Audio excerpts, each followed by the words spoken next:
ഒരെണ്ണം ഞാൻ ഓൾറെഡി ഇതിൽ വീഡിയോയിലൊക്കെ പറഞ്ഞിട്ടുള്ള കാര്യമാണ്. അതായത് നമ്മൾ അമിതമായിട്ടൊരു കാര്യത്തിൽ എക്സ്പെക്ട് ചെയ്യുകയോ ഡിപ്പെൻഡ് ചെയ്യുകയോ ചെയ്യുമ്പോഴാണ് നമുക്ക് സങ്കടങ്ങൾ ഉണ്ടാവുന്നത്.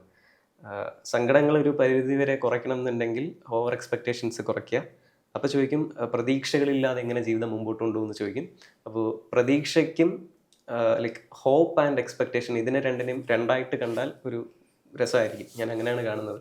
നമ്മളിപ്പോൾ എത്ര ഒരു ഭയങ്കരമായിട്ടൊരു കാര്യത്തിൽ ഓവർ എക്സ്പെക്ട് ചെയ്ത് നമ്മളൊരു കാര്യത്തിന് വേണ്ടി വർക്ക് ചെയ്യുന്നു, നമ്മുടെ ഒരു 5 കൊല്ലം അതിനു വേണ്ടി ഇൻവെസ്റ്റ് ചെയ്യുന്നു, എന്നിട്ട് നമുക്കത് കിട്ടിയില്ല എന്നുണ്ടെങ്കിൽ നമ്മൾ ഭയങ്കര നിരാശയാവും, ഭയങ്കര വിഷമാവും, സഹിക്കാൻ പറ്റില്ല.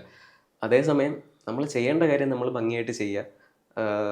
അതിനൊരു ഹോപ്പ് ഉണ്ടായാൽ മതി. ഒരു ശുഭപ്രതീക്ഷ എന്നുള്ളൊരു സാധനം, വെറും ഒരു ലൈറ്റ് ഹാർട്ടഡ് ആയിട്ടൊരു ഹോപ്പ് വയ്ക്കുക.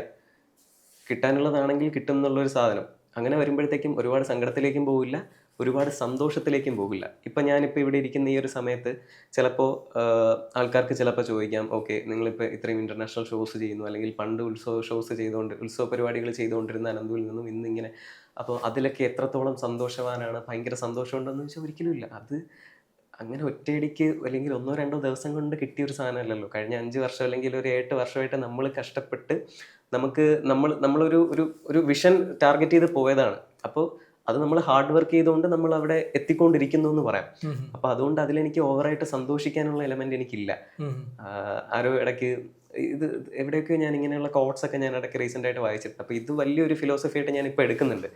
ഓവർ എക്സ്പെക്ടേഷൻസ് പാടില്ല എന്നും, ഒരുപാട് കാര്യങ്ങൾ ലൈക്ക് ഒരുപാട് സങ്കടങ്ങൾക്കും ഒരുപാട് സന്തോഷങ്ങൾക്കും ലൈഫിൽ സ്ഥാനമില്ല.